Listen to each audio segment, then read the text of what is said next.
안녕하세요. 김호준의 파파이스 제 144회 시작하겠습니다.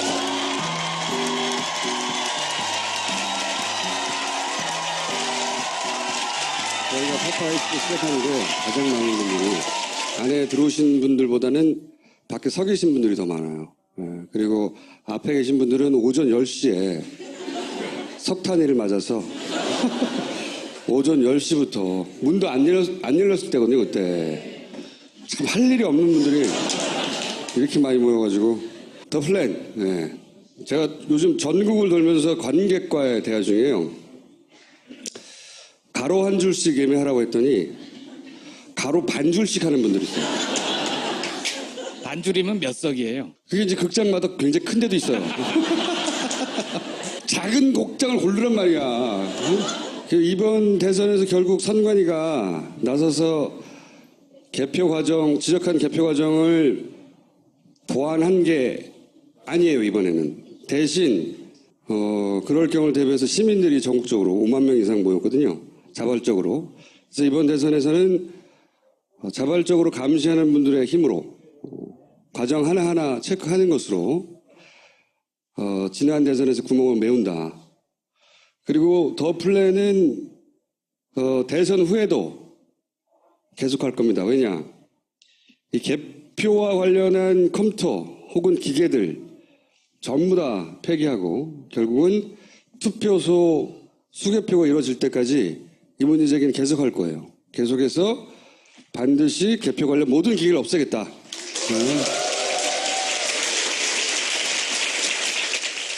안녕하세요. 더불어민주당 가짜뉴스 대책단의 단장 문용식입니다.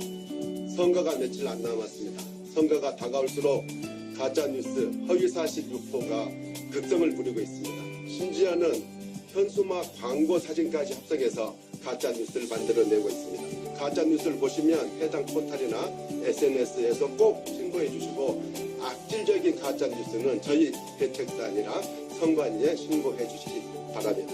가짜뉴스는 생산자뿐만이 아니고 단순 유포자들도 처벌받는다는 것을 꼭 유념해 주시기 바랍니다. 카톡을 통해서 가짜뉴스 많이 받으시죠. 그럴 때는 가짜뉴스를 보내온 지인분께 꼭 이런 행위도 처벌받는다는 점을 알려주시기 바랍니다. 가짜뉴스가 아무리 극성을 부려도 진짜 후보를 이길 수 없습니다. 진짜 후보가 이길 수 있도록 국민 여러분께서 꼭 동참해 주시기 바랍니다. 제가 여러 번 소개했지만 이분은 이미 초등학교 때부터 걸리면 다 죽는다 이 새끼들아. 이 표정으로 평생을 사신 분이죠. 심지어는 유권자들에게 유세 현장에서도 내 표를 내놔라 이런 표정으로 본인이 출마했던 모든 공직선거에서 승리해온 이해찬 전 총리 모시겠습니다.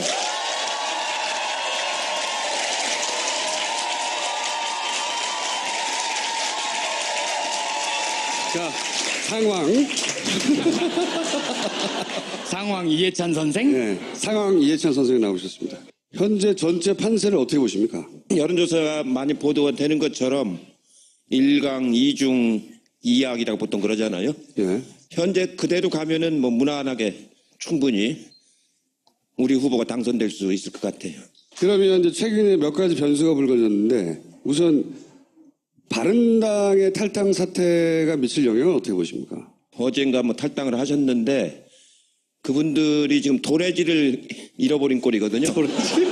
보통 도래지 앞에는 두 글자 뭐가 붙지 않나요? 구태에 붙이라고 하면 정치 철새 도래지인데 그게 왜 나쁘냐면은요. 지난번 겨울에 4대 강가에 있는 그 닭들이 많이 죽었지 않습니까? AI로. 그게 철새들 때문에 그래요. 철새들이 그 AI를 많이 옮겨가지고 그때 4천만 마리를 죽었는데 그 철새들이 정치판에도 지금 날아다녀가지고 이제 그러는 건데 안타깝죠. 그게 미칠 영향은 어떻게 보세요? 제가 보기에는 유승민 후보한테 동정심이 생기지 않을까 이제 그런 생각이 들어서 전체 판세하고는 관계없이 정치 풍토를 어지럽게 하기 때문에 국민들이 뭐 곱지 않은 시선으로 볼 거라고 생각을 합니다. 그러면 홍준표 후보에게 큰 도움이 안 될 것이다? 역으로 작용할 가능성이 있죠. 실제로 홍준표 후보가 TV 토론을 하면서 막 자기네 사람들을 끌어모았잖아요. 근데 어제 그 일이 벌어지면서 사람들이 잊고 있었던 이름을 떠올렸죠. 아, 박근혜, 아, 탄핵. 왜 대선을 치르게 됐지? 그런 걸 떠올리게 한 거 아닌가요? 자, 저 말을 제가 한 걸로 해주시고. 자, 그리고 또 하나가 이제 그 바로 직전에 국민의당에서 또 기술이 확 들어와가지고 김종인 변수. 이 변수는, 김종인 변수는 변수인가요? 왜 그분은 여러분이 이제 많이 보셨겠지만 혼자서는 뭘 못 하시는 분이잖아요. 어디에 이렇게 가서 이제 그 기대해서 이렇게 하시는 분인데 최근에 뭐 여러 사람들을 만나려고 시도를 하신다는 얘기는 들었는데 사람들이 잘 안 만나주는 모양이더라고요. 그래서 많은 사람을 못 만나고 끝날 것이다. 언제 날짜도 얼마 안 남았잖아요. 며칠 안 남았기 때문에 얼마 전에 홍모 후보한테도 만나자고 그 전화했다가 거절당하고 그러신 모양인데 그 별 의미는 없을 겁니다. 자, 그럼 홍준표, 안철수의 골든 크로스는 남은 기간 동안 일어납니까? 안 일어납니까? 그거는 골든 크로스가 아니고 실버 크로스. 네. 예, 실버 크로스라고 그러는데 그건 은메달 놓고 싸우는 건데 뭐 둘이 싸워서 누가 이긴데 무슨 의미가 있겠어요? 대선은 한 사람을 뽑는 거지 2등을 뽑는 게 아니거든요. 대선은 당선과 낙선이지 1등, 2등을 하는 건 아닙니다. 그렇기 때문에 1등이 아니면은 다 무의미한 표가 되지 않습니까? 그래서 이제 법을 개정해서라도 사표를 방지해야 된다 그런 얘기가 있는데 현재 우리 헌법에서는 도리가 없기 때문에 실버 크로스라고 하는 거는 그냥 언론에서나 하는 얘기지 실제 선거에서는 별 의미가 없는 일입니다. 근데 실버 크로스 후에 홍준표 후보 주장은 곧 골든 크로스로 갈 것이다. 날짜도 지정해서 7일 날 실버 크로스, 9일 날 골든 크로스 이렇게. 아마 텔레비 토론을 많이들 보셨는데 홍준표가 보수를 대표한다는 건 우리나라의 수치죠. 국격을 떨어뜨리는 대개 보수 쪽은 좀 점잖고 좀 권위도 있고 뭐 이래야 되는데 말하는 수준이라든가 그 예의라든가 이런 게 아주 제가 본 보수 후보로서는 최악의 보수라고 할 수 있죠. 그래서 골든 크로스까지는 안 되고 그럼 어디까지 된다고 예측하십니까? 결집력. 마지막 결집. 예전에는 뭐 북한 등장해서 마지막 결집했는데 이번에는 그건 안 통할 것 같고. 지금 안철수 후보하고 홍준표 후보가 합쳐서 40을 놓고 제로섬 게임을 하고 있는 거거든요. 그러니까 한 사람이 20목 둘이 나눠 가지면 각각 20씩 나눠 갖는 거고 한 사람이 25 가져가면 한 사람이 15 가져가는 거. 둘이 합쳐서 40 갖고 서로 이제 나누기를 하는 겁니다. 그러니까 최대로 갈 경우가 아마 글쎄요 한 25도 못 가지 않을까 싶은데요. 누구든지 간에 25가 될 것이다. 완전히 한 사람이 10까지 무너지는 법은 없을 테니까 한 15 정도 15까지는 누구든지 할 거니까 25대 15 정도 나눠지지 않을까 싶습니다. 그 둘 중에 누가 25로 가고 누가 15로 갈까요? 별 의미가 없다니까요. 그건 별 의미가 없고 지금 이제 새누리당 아니 지금 자유한국당이죠.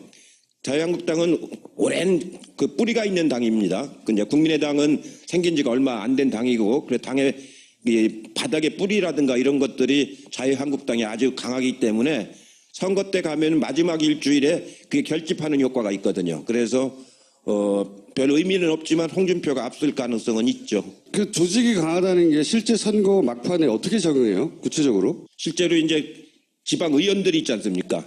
지방 의원들이 내년도 선거를 위해서 이 기회에 이제 자기들이 자기 선거를 치르려고 뜁니다. 왜냐하면 이 결과가 나쁘면 자기들 내년 6월 선거 결과가 영향을 미치기 때문에. 근데 그 힘이 자유한국당이 국민의당보다 훨씬 세다고 봐야죠.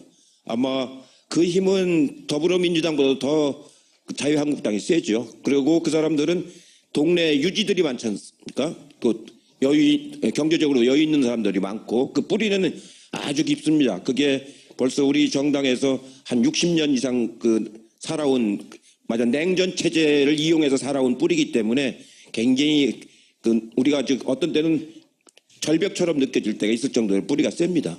2004년 총선 때 봐도 차떼기 이후에 한나라당이 그 정도 의석을 하잖아요. 120 몇 석을 했었죠. 그때 천막당사하고 뭐 이러면서 당이 완전히 망할 줄 알았는데 그런데도 그 정도의 저력을 발휘했었죠. 2002년 때도 되돌아보면 이해창 그때 당시 후보가 막판에 무섭게 쫓아왔어요. 예, 2002년도에도 노무현 후보가 이제 단일화하고 나서 한 8%, 9% 이렇게 앞서가기 시작했었는데 나중에 끝나고 나서 보니까 2.3%밖에 못 이겼어요. 그러니까 막판에는 쫓아오는 게 보입니다. 느낍니다. 이렇게. 그러니까 그 세력은 지금 이렇게 숨죽어 있어서 그렇지 조금만 그 기가 살면은 그 굉장히 센 그 세력입니다. 예. 그럼 이번에 금메달하고 은메달은 10% 이상 차이가 납니까? 지금 여론조사상으로는 많이 나는 건 24%까지 차이가 나고 아주 적은 것도 15% 차이가 나기 때문에 대략 평균적으로 보면 한 20% 정도 차이가 나는데 결과는 그 정도까지는 안 날 겁니다. 왜냐하면 그 뿌리가 이제 있어서 살아나기 때문에 아마 10% 넘어가면은 상당히 방어를 잘했다 이렇게 생각을 합니다. 막판에 그 정도 쫓아올 것이다. DJ 때도 97년도에도 한 7, 8% 앞섰었는데 나중에 결국은 얼마냐면 1.6% 차이로 좁아들었거든요. 그러니까 한 5, 6%는 쫓아온다고 생각을 해야 됩니다. 10% 정도는 안심할 수가 없다. 그러니까 지금은 15 내지 24를 이기고 있으니까 한 5, 6%를 쫓아와도 그 문재인 후보가 당선되는 데는 뭐 크게 걱정 드는 건 아니지만 그러나 일주일 동안에 다른 무슨 해프닝이 생긴다라든가 변수가 생기면은 굉장히 또 더 위험해질 수가 있죠. 이번에 SBS가 어저께 맞으면 치고 빠졌지 않습니까? 엉뚱하게 맞아 문재인 후보하고 해수부하고가 무슨 내통을 해가지고 선거 직전에 배를 인양한 것처럼 세월을 인양한 것처럼 보도를 해놓고는 쑥 빠지고 사과한다고 해놓고서 다른 당 후보들이 막 그걸 악용하고 있지 않습니까? 요새는 SNS가 있어가지고 그렇게 탁 쳐놓으면 그게 막 돌아다니거든요. 방송국에서만 내린다고 되는 게 아니고 그게 막 퍼날르기를 하기 때문에 잡아지지가 않습니다. 그렇게 해서 치고 빠지는 수법을 썼는데 제가 걱정스러운 건 뭐냐면은 그렇게 해놓고 국정원 출신 국회 정보위원장 하는 사람이 그걸 가지고 막 인터뷰를 해요. 자유한국당 이철우 의원 말씀. 예. 그 사람이 국정원 출신인데 네. 인터뷰를 했더라고요, 보니까. 12년도에도 국정원이 이제 댓글 갖고 이제 논란을 일으켰는데 제가 생각한 거는 지금 국정원이 개입됐다라고 단정할 수는 없는데 어쩐지 그 좀 냄새가 나는 것 같아요, 보니까. 이게 이제 SBS에 뭐 예를 들어서 취재를 한 일개 기자가 그릴 수 있는 그림이나 배팅할 수 있는 수준은 아니잖아요. 아니죠. 왜냐하면 증언자도 얼굴이 이제 뭐라고 합니까? 이렇게 희미하게 해서 나가는 거. 전문 용어로는 블러 처리한다고. 예. 그냥 희미하게로 하죠. 희미하게. 예. 상황이 희미하게 되잖아. 자꾸 상황 그래요. 상황은 왕을 한 분이 상황이 되는 거잖아요. 삭제해줘요 그러면. SBS 방송국이 전사적으로 사실 배팅을 할 정도의 사안인데 그럴 이유는 없거든요. 그게 이상해요. 그러니까 제가 좀 의심스럽다는 거죠. 아예 그 방송사 차원에서 했으면은 훨씬 더 노골적으로 더 지능적으로 했을 텐데 헌 거를 보면은 약간 미숙해요. 근데 치고 빠지는 건 틀림이 없어요. 이게 나온 뒤부터 막 국민의당 후보 자유한국당 후보 모든 후보들이 이걸 갖고 그냥 오늘 하루 종일 성명을 내고 막 하지 않습니까? 이렇게 하는 걸 보면은 SBS는 사과한다고 그러고 이미 그 사과해서 될 일이 아니잖아요. 상황은 이렇게 퍼져나가 버렸기 때문에 이런 짓이 이제 앞으로도 엿새 동안에 아마 몇 번 더 벌어질 거라고 지금 생각을 합니다. 그래서 그걸 방지하기 위해서 저희 당에서 기무사 출신들, 국정원 출신들, 경찰 출신들 한 150명을 이미 영입을 해놨어요. 그런 걸 사전에 예방하기 위해서. 그래서 아마 크게는 못할 거고 이런 식으로 치고 빠지게 하는 수준으로는 앞으로도 몇 번 더 있지 않을까 걱정을 합니다. 그러면 그 SBS 보도가 실제 판세에 미칠 영향은 어떻게 보십니까? 우리 국민들을 뭘로 알고 그래요? 저보고 그러세요 왜? 우리 국민들이 지금 이렇게 단련된 정치적으로 훈련된 그런 국민들이 없지 않습니까? 그렇기 때문에 무슨 북풍이니 용공음해니 뭐 이런 공작이니 이런 게 이제 하던 때는 다 지나갔거든요. 그리고 이제 지금은 세대별로 의견을 자기가 수렴하는 미디어가 다르잖아요. 이제 종편이라든가 지상파는 주로 어르신들 중심으로 가고 이 SNS라든가 이런 팟캐스트 같은 것들은 이제 젊은 사람들을 중심으로 가고 그래서 미디어가 이제 이렇게 분화가 되기 시작했기 때문에 뭐 대세는 큰 영향을 못 미치는데 아까 말씀드린 것처럼 이 판세를 좀 어지럽게 만드는 그런 그 요소는 있죠. 박근혜가 인양하려고 그러는데 말려. 이게 되나? 말도 안 된단 말이죠. 말도 안 되는 거라, 그러니까 한 번만 생각해 보면 말이 안 되는 건데, 근데 저쪽에서 보수 진영에서 항상 세월호를 이 진보 진영이 정치적으로 인용한다고 공격해 왔는데 그런 증거물 같은 게 나온 거란 말이죠. 그러니까 보수 결집을 시키려고 하는 용도로는 활용이 분명히 될 텐데 그 결집도가 좀 올라가지 않을까요? 원래 박근혜 정부가 인양을 안 하려고 그랬죠. 비용도 많이 들고 인양해서 결과가 나왔을 때 따르는 조사를 해보면은 여러 가지 문제점이 드러날 가능성이 많지 않습니까? 또 강정마을에 가는 철근도 거기다 잔뜩 실었다는 얘기고 그래서 그러저런 문제 때문에 인양을 안 하려다가 원체 국민들 압력이 세기 때문에 인양을 안 할 수가 없었는데 그 바람에 인양이 굉장히 늦어졌죠. 기술적인 것도 있지만 그 해수부 장관 했던 분 중에 하나가 저보고 그 사람이 장관 가기 직전에 저하고 같은 상임위를 했었는데 저한테 그런 얘기를 했었어요. 저거 인양하면 안 된다고. 그러더니 그 사람 장관으로 가더라고요. 그래서 인양이 안 되겠구나. 이제 저도 그렇게 생각을 했었는데 원체 국민들 압력이 많으니까 이제 할 수 없이 인양을 안 할 수가 없었는데 원래 그 박근혜 정부 생각은 안 하려고 했었죠. 안 하려고. 보수를 결집시키는 소재로 아마 노년층의 카톡으로 엄청 돌 것 같은데 그러면 결집도를 좀 더 끌어오지 않겠냐. 예, 뭐 그럴 요인은 좀 있죠. 그러나 지금 형세가 그 정도 끌어올려 가지고 상황이 바뀌는 그런 국면은 아닙니다. 그러면은 그 유승민 후보 그리고 심상정 후보의 막판 득표치는 어느 정도로 예상하십니까? 대개 두 분이 합쳐서 한 15 정도쯤 되는 것 같아요. 두 분이 합쳐서 한 15 정도 되니까 두 분 다 뭐 토론도 잘하고 그렇기 때문에 두 분으로서는 이번에 성공을 한 그 선거 캠페인이라고 봐야죠.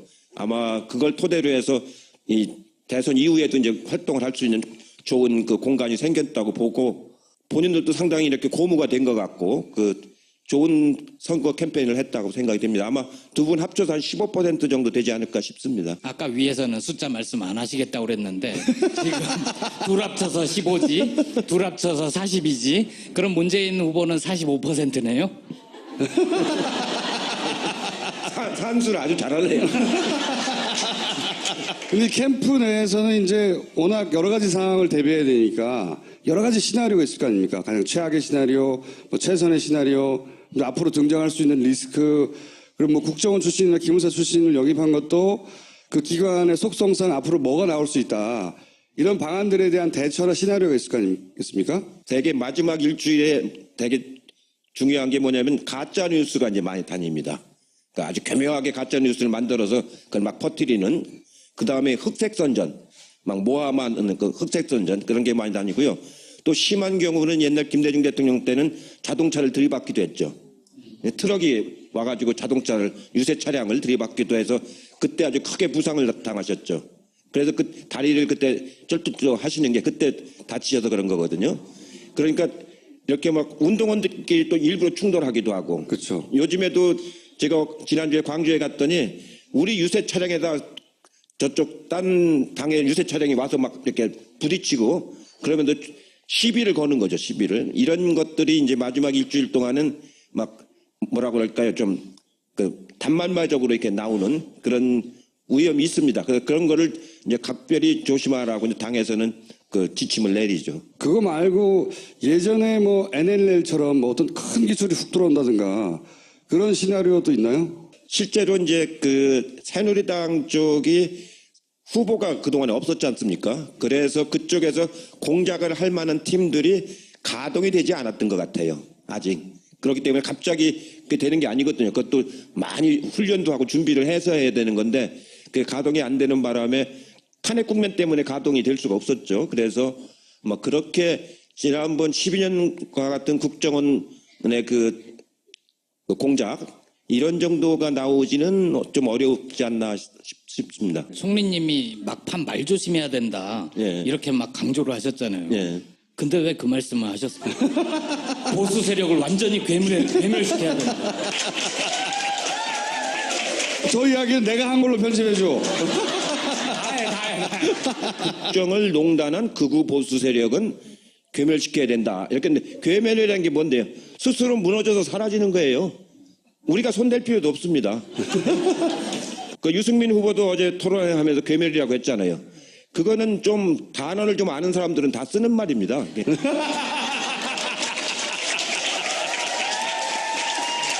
건전 보수는 우리나라에서 꼭 필요한 사람들이거든요. 저는 유승민 정도라면은 건전 보수라고 봐요. 비교적 그런 사람들이 있어야 두 날개가 있어야 나라가 균형을 잡아서 가는 거기 때문에 그게 없으면 또 아주 또 편향이 되기 때문에 안 됩니다. 그래서 건전 보수는 반드시 있어야 되고 그런 사람들이 이 나라의 한 큰 기둥이 되죠. 그래야 서로 기량작용을 하면서 이게 올바로 갈 수가 있는 거거든요. 그게 이제 스스로 자멸하라는 뜻으로 하신 말이라고 구차하게. 아니 지금 흐름으로 봐서는 지금 그렇게 가고 있잖아요. 지금 철새들이 막 날아다니고 이렇게 하니까 그게 내가 보기에는 선거 대선 끝나고 나면은 그 자유한국당의 구심점이 없지 않습니까 지금? 홍준표 후보가 구심점이 될 수는 없어요? 막 예를 들어서 20% 이상 득표했다 하더라도? 그렇게 되면 진짜 망하게요. 그거는 지금 선거 때니까 할 수 없이 이제 홍준표가 나와서 저러는 것이지. 아까 처음에 말씀드린 것처럼 보수도 격조가 있어야 되지 않습니까? 아주 지금 말하는 수준으로 보면은 제가 본 보수적인 정치인 중에서 제일 맞으면 천박해요. 이러면은 보수가 회복이 안 됩니다. 그거는. 그러면 계속 홍준표 후보가 건승을 빌어야 되는 거 아닙니까? 홍준표 후보에게? 그래서는 안 되죠. 정치는 곧고 선한 마음으로 해야지.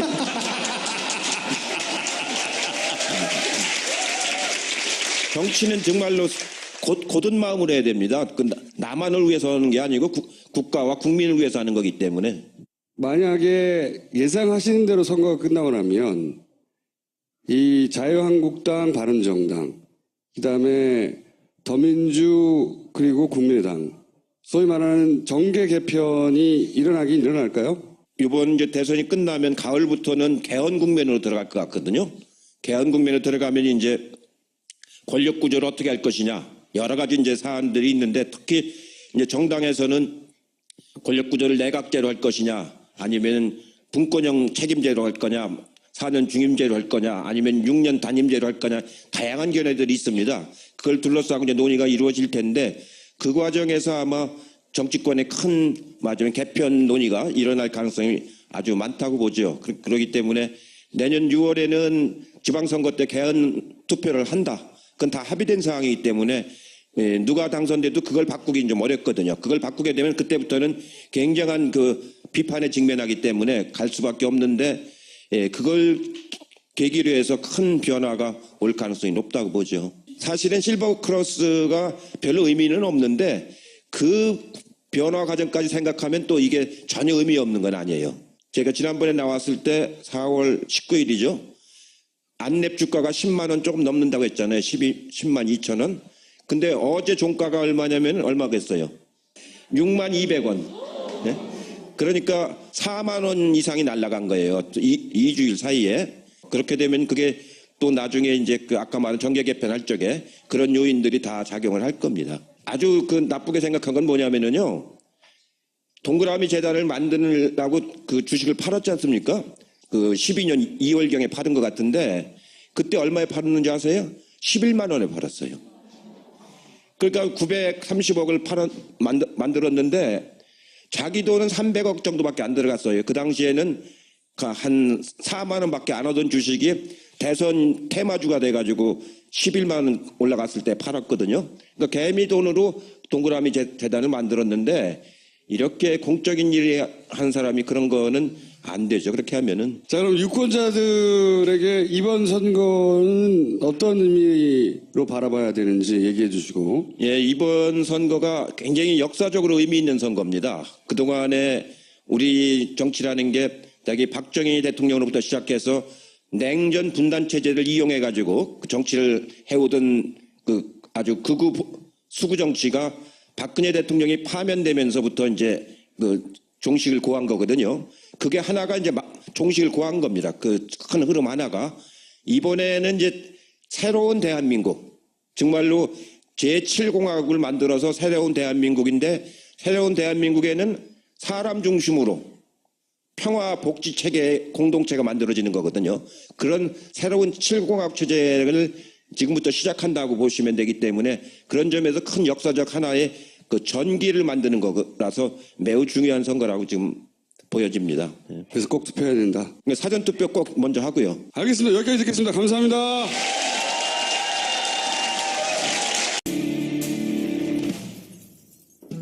안녕하세요. 김호준의 파파이스 제 144회 시작하겠습니다.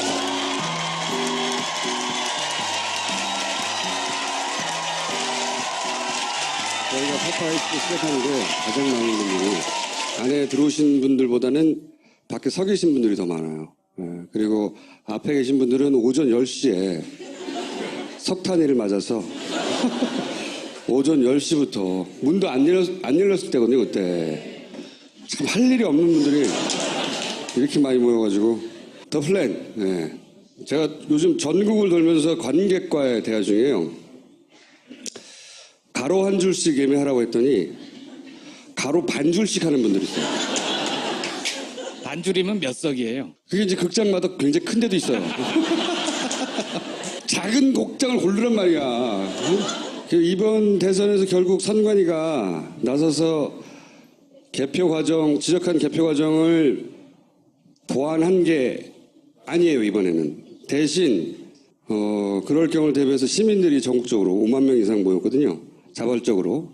그래서 이번 대선에서는 자발적으로 감시하는 분들의 힘으로 과정 하나하나 체크하는 것으로 지난 대선에서 구멍을 메운다. 그리고 더 플랜은 대선 후에도 계속할 겁니다. 왜냐? 이 개표와 관련한 컴퓨터 혹은 기계들 전부 다 폐기하고 결국은 투표소 수개표가 이루어질 때까지 이 문제제기는 계속할 거예요. 계속해서 반드시 개표 관련 모든 기계를 없애겠다.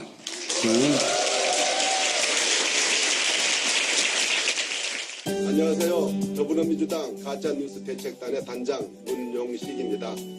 선거가 며칠 안 남았습니다. 한 사람이 15 가져가는 거. 둘이 합쳐서 40 갖고 서로 이제 나누기를 하는 겁니다. 그러니까 최대로 갈 경우가 아마 글쎄요 한 25도 못 가지 않을까 싶은데요. 누구든지 간에 25가 될 것이다.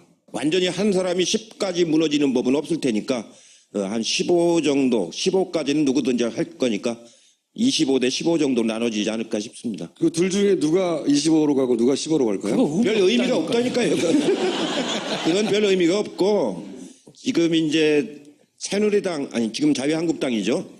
자유한국당은 오랜 그 뿌리가 있는 당입니다. 근데 국민의당은 생긴 지가 얼마 안 된 당이고 그래 당의 이 바닥의 뿌리라든가 이런 것들이 자유한국당이 아주 강하기 때문에 선거 때 가면 마지막 일주일에 그게 결집하는 효과가 있거든요. 그래서 별 의미는 없지만 홍준표가 앞설 가능성은 있죠. 그 조직이 강하다는 게 실제 선거 막판에 어떻게 적용해요? 구체적으로? 실제로 이제 지방 의원들이 있지 않습니까? 지방 의원들이 내년도 선거를 위해서 이 기회에 이제 자기들이 자기 선거를 치르려고 뜁니다. 왜냐하면 이 결과가 나쁘면 자기들 내년 6월 선거 결과가 영향을 미치기 때문에. 근데 그 힘이 자유한국당의 국민의당보다 훨씬 세다고 봐야죠. 아마 그 힘은 더불어민주당보다 더 자유한국당이 세죠. 그리고 그 사람들은 동네 유지들이 많지 않습니까? 또 경제적으로 여유 있는 사람들이 많고 그 뿌리는 아주 깊습니다. 그게 벌써 우리 정당에서 한 60년 이상 살아온 냉전 체제를 이용해서 살아온 뿌리기 때문에 굉장히 우리가 어떤 때는 절벽처럼 느껴질 때가 있을 정도로 뿌리가 셉니다. 2004년 총선 때 봐도 차떼기 이후에 한나라당이 그 정도 의석을 하잖아요. 120 몇 석을 했었죠. 네.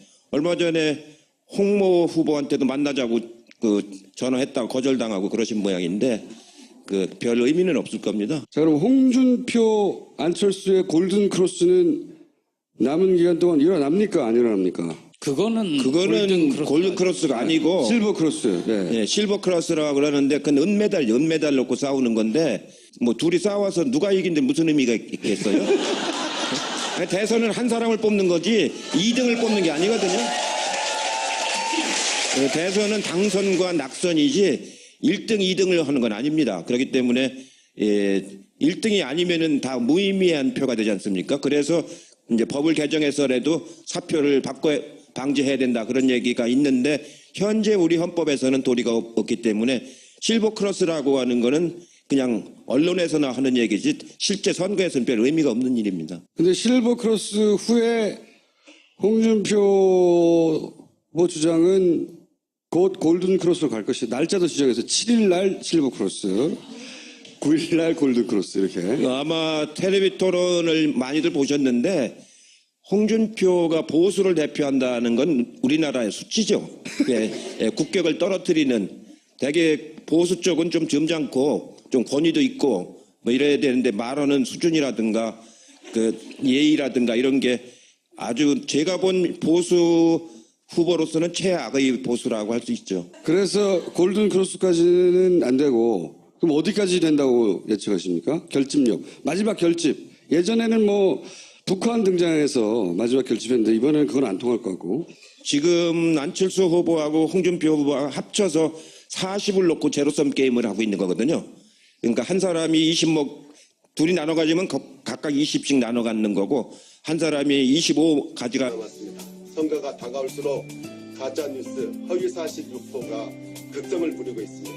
심지어는 현수막 광고 사진까지 합성해서 가짜뉴스를 만들어내고 있습니다. 가짜뉴스를 보시면 해당 포털이나 SNS에서 꼭 신고해 주시고 악질적인 가짜뉴스는 저희 대책단이나 선관위에 신고해 주시기 바랍니다.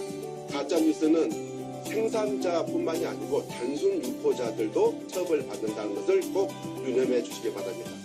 카톡을 통해서 가짜뉴스 많이 받으시죠. 그럴 때는 가짜뉴스를 보내온 지인분께 꼭 이런 행위도 처벌받는다는 점을 알려주시기 바랍니다. 가짜뉴스가 아무리 극성을 부려도 진짜 후보를 이길 수 없습니다. 진짜 후보가 이길 수 있도록 국민 여러분께서 꼭 동참해 주시기 바랍니다. 제가 여러 번 소개했지만 이분은 이미 초등학교 때부터 걸리면 다 죽는다 이 새끼들아.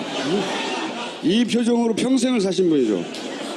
심지어는 유권자들에게 유세 현장에서도 내 표를 내놔라 이런 표정으로 본인이 출마했던 모든 공직선거에서 승리해온 이해찬 전 총리 모시겠습니다.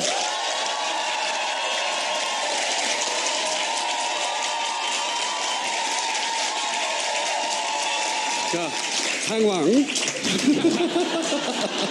상황 이해찬 선생? 네, 상황 이해찬 선생님 나오셨습니다.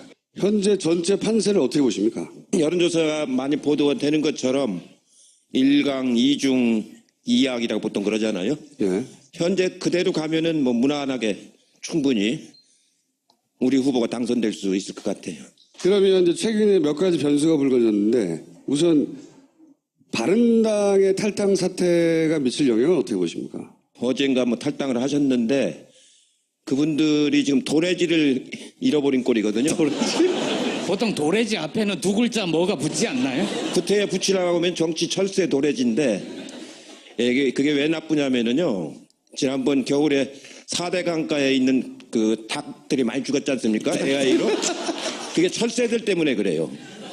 철새들이 그 AI를 많이 옮겨가지고 그때 4천만 마리를 죽었는데 그 철새들이 정치판에도 지금 날아다녀가지고 이제 그러는 건데 안타깝죠. 그게 미칠 영향은 어떻게 보세요? 제가 보기에는 유승민 후보한테 동정심이 생기지 않을까 이제 그런 생각이 들어서 전체 판세하고는 관계가 없이 정치 풍토를 어지럽게 하기 때문에 국민들이 뭐 곱지 않은 시선으로 볼 거라고 생각을 합니다. 그러면 홍준표 후보에게 큰 도움이 안 될 것이다? 역으로 작용할 가능성이 있죠. 실제로 홍준표 후보가 TV 토론을 하면서 막 자기네 사람들을 끌어모았잖아요. 근데 어제 그 일이 벌어지면서 사람들이 잊고 있었던 이름을 떠올렸죠. 아, 박근혜, 아, 탄핵. 왜 대선을 치르게 됐지? 그런 걸 떠올리게 한 거 아닌가요? 자, 저 말을 제가 한 걸로 해주시고. 자, 그리고 또 하나가 이제 그 바로 직전에 국민의당에서 또 기술이 확 들어와가지고 김종인 변수. 이 변수는, 김종인 변수는 변수인가요? 왜 그분은 여러분이 이제 많이 보셨겠지만 혼자서는 뭘 못 하시는 분이잖아요. 어디에 이렇게 가서 이제 그 기대해서 이렇게 하시는 분인데 최근에 뭐 여러 사람들을 만나려고 시도를 하신다는 얘기는 들었는데 사람들이 잘 안 만나주는 모양이더라고요. 그래서 많은 사람을 못 만나고 끝날 것이다. 언제 날짜도 얼마 안 남았잖아요. 며칠 안 남았기 때문에